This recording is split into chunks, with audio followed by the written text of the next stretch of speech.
撮影完了しました。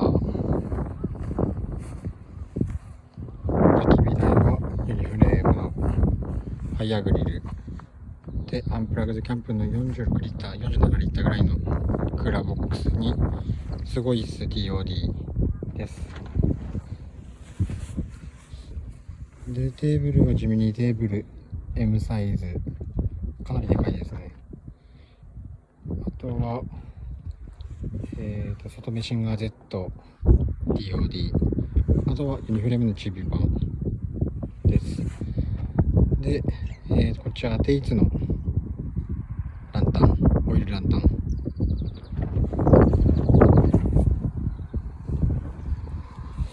で、テントを、アンプラグズキャンプのテント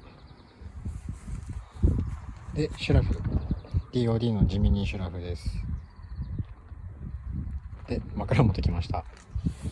あとはツールボックスアンプラグドキャンプで、こっちは、よく見るやつの L サイズ TOD です。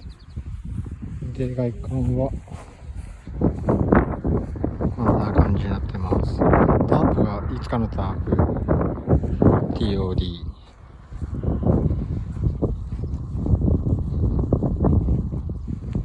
で、アンプラグドキャンプのロゴが後ろに入ったロゴが後ろに入ってます。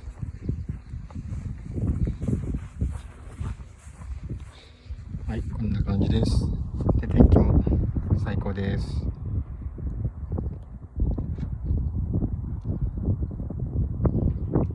ちょっと風あるぐらいですかね。はい。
も。